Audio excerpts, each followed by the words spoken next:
ग्रहण समय सात्विक हल्का खाद्य ग्रहण करने कहुए कारण यह ग्रहण करने द्वारा हजम हबारे कौन असुविधा हुए ना बोली विश्वास कराए। जहाँ खाद्य और पानीय आपण मैंने ग्रहण करेंगे तुलसी पत्र बा कुश पकईकि ग्रहण कले ग्रहण जनित मारा लगे।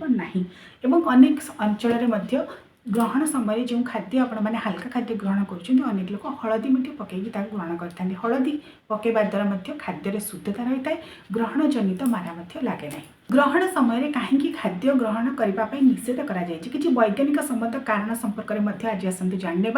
कारण अनेक व्यक्ति धारणा थाए ग्रहण समय खाद्य ग्रहण कले ताहा मारा हो जाए, ताहा पाकस्थली भल भाव हजम हुए ना।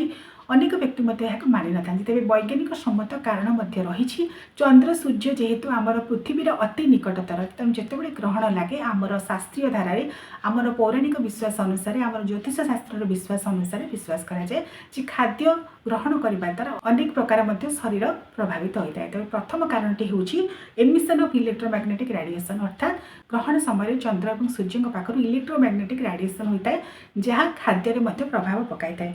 एमिशन ऑफ एनर्जी वेव्स अत्यंत प्रचंड मात्रा यह समय एनर्जी बा ताप विकिरण होता है। Chance of increasing number of micro organisms and bacteria यह समय अनेक मात्रा बैक्टेरिया एवं माइक्रो ऑर्गेनिजम बढ़ी थाए बोली विश्वास कराए। तेणु खाद्य ग्रहण कराए हल्का खाद्य ग्रहण कराए।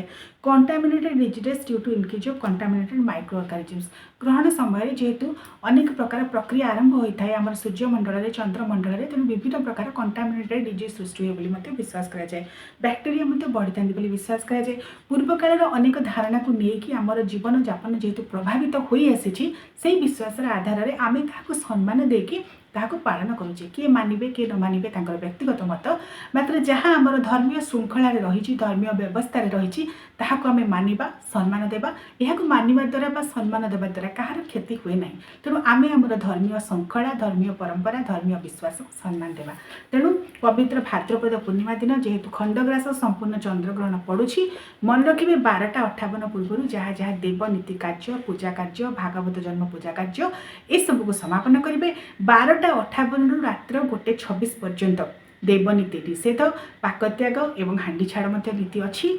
तेणु यही समय मध्य अन्न भोजन एवं अन्य प्रकार कौन प्रकार देवनीति शुभ मांगलिक कार्य करेंगे ना। रात्र 1:26 पर ग्रहण सर्वमुख्य होगापर ग्रहण स्नान करेंगे तापर ही परदिन सूर्योदय पर सर्व प्रकार कार्य देवनीति कार्य मांगलिक कार्य आरंभ करें।